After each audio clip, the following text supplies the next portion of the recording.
Most people think that the hardest part of Bitachon is learning how to trust Hashem. Shaar HaBitachon says something a lot more uncomfortable than just that. The hardest part is realizing why we don't trust Hashem. Now, in chapter 7 doesn't teach a new technique on Bitachon. It exposes the obstacles that make trust, Bitachon, impossible, even for someone who's sincere in believing in Hashem. And the first obstacle is this, that we never fully internalized the presence of Hashem. When we were children, we were told that there is a God, there's a creator, and we were raised with those words, but belief by inheritance is not the same as conviction. Rabbi Avigdor Miller says that our first job in life is to sincerely convince ourselves that Hashem is present in this world, not abstractly, not philosophically, but concretely, almost tangibly, like you can feel it. And if Hashem is only just an idea, then Bitachon will always feel very fragile. And until a person truly knows that Hashem alone is the one in charge, that Hashem is the one who's involved in every moment of our lives, personally concerned with each individual one of us, then trust will never reach the depths of our heart that we're looking for. Chapter 7 forces us to ask ourselves an honest question. Did we actually build Bitachon, or did we try to live on a floor that was never properly supported with a proper foundation? And that's what we're going to explore today. I'm Ravav, and this is Shaar HaBitachon. All right. Good morning, everyone. And thank you so much for joining us all here today. Today's Shir should be Le'ilui Nishmas, our dear friend Menachem ben Yisrael Yaakov, as well as my dear aunt Rivka Bas Gavriel Tzvi, and for Zaidi, Reb Shmuel ben Yosef Dov HaKohen, and B'schus L'Refuah Shalema B'karov Mishalom ben Sarah Rachel, and Miriam Bas Sarah, and Mishalom ben Sarah Rachel actually made a upshare yesterday, so mazel tov to Mishalom. We love to see that you're able to see so many semchas. Okay, today we are on page 391 in the Or Avigdor for those who are following along. And today we're starting the 7th Perik Shavi. Quick pause here for just a moment. If this year has helped you grow stronger with your Bitachon and your trust in Hashem, I've created a Patreon link and posted that link in the description below. If you'd like to help support the channel, it's not an obligation. It's just there if you'd like to help. Now back to our share. Now, Perik Shavi is very important because it's the structural issue. The issue we're having, or we might have, is that when we learn Bitachon is something that's a concept. And we've spoken many times about the idea that we need to internalize it. This is something that's not just, can be conceptual, can be something that's lip service. Right? We've said that many times. Hashem doesn't want lip service.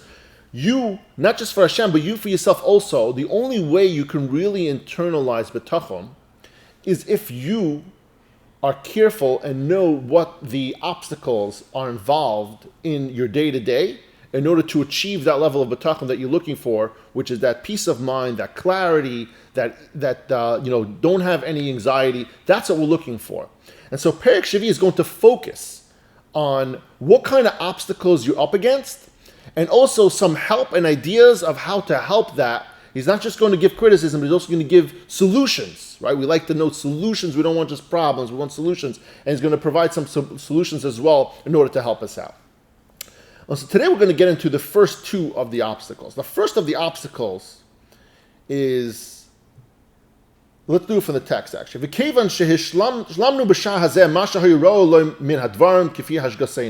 Since we have presented the main ideas of what belongs in this Shaar, in Shaar HaBitachon, according to our understanding, it's now fitting for us to discuss the obstacles of trusting in Hashem. And this is very important because even if a person does everything that's recommended to achieve that level of Bitachon, everything we've learned over the last year, right, he might still fail unless he is fully aware of the difficulties, the challenges that are going to present themselves in the path, in your journey of Bitachon, in your path, in your journey of life. Says to begin with, Rabbeinu Bachai says, I say that the obstacles to acquiring virtuous qualities mentioned in the preceding gates of this Shaar, kulam mafsidim HaBitachon, are all obstacles to Bitachon. Meaning, you start off with Shaar HaBitachon is the fourth gate, the fourth Shaar, fourth section of Chovos HaLevavos. You have Shaar HaYichod, Shaar Bechina, Shaar Avodas Elokim, and then you have Shaar HaBitachon. So all those three that he's talking about before are all a build-up to it. He says that's because Chovos HaLevavos is structured like a building. You don't build the penthouse before you build the foundation, right? The basement needs to be built first. You need to dig a deep, strong foundation in order to create a very, very tall building, right? And so Chovos HaLevavos, the 10 different sections of it, is built in that manner. So if you're going to try to build the penthouse first, when you have one little shake and bake, you're going to fall apart. It's going to be like popsicle sticks. It's going to fall right down.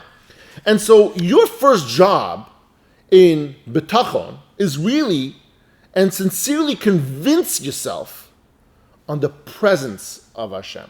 The beginning of Chovos HaLevavos, which is something that I learned on the side, and I'm thinking about maybe incorporating into our daily share. Maybe we do it as a standalone. Maybe we just start doing that, start from the beginning, whatever that is. But the idea is over here, you need to start really sincerely convincing yourself of the presence of Hashem.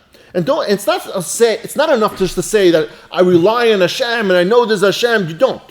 He said, Rabbi Avigdor Miller actually says that the reason most of us say that there's Hashem and they believe that Hashem, it's because of, it's Yerusha.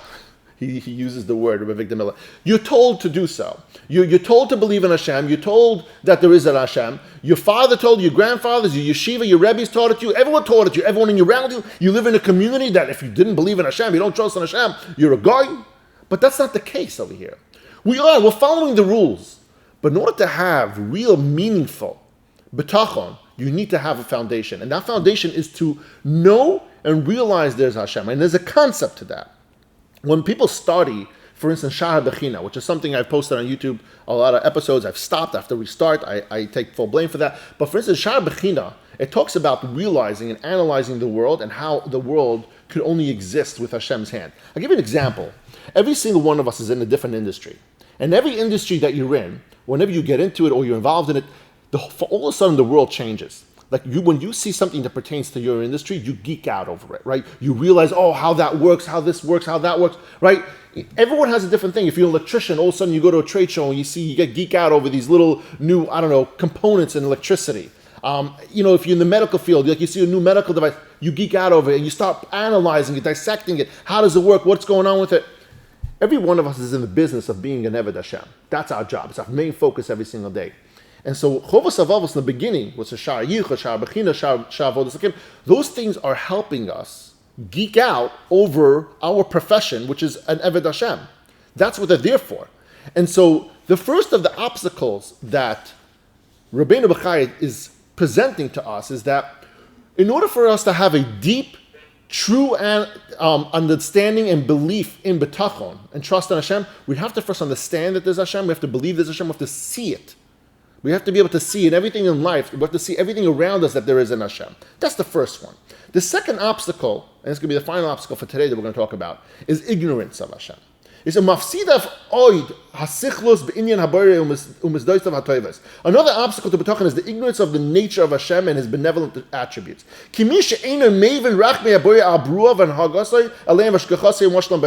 whoever does not appreciate the compassion of Hashem to every living organism on this world, animals, creatures, human beings, not every single religion, and how they are bound by Hashem to do only what Hashem lets them do, will not be confident in Him, nor will he rely on Him. It's not, Rabbi Avigdor Miller says, it's not possible to start talking about Bitachon, to trust, the key word over here is trust in Hashem, if you are not confident in Hashem's abilities. We need to firmly internalize that Hashem runs this world, and not only does He run it, only He runs this world. Only Hashem does.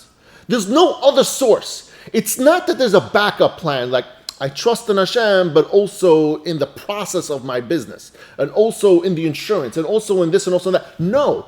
All those different things are teva. It's okay to do that because that's what you're supposed to do. But your full trust, your bitachon, the foundation of bitachon has to be that you understand that it's Hashem and Hashem only that makes every single action on this world happen. When the moment you start really not just knowing, because we all know that, but you start internalizing that, you start believing it, and you start living and breathing it, that is when you can start having a foundation that you can build bitachon, that you can build trust upon that.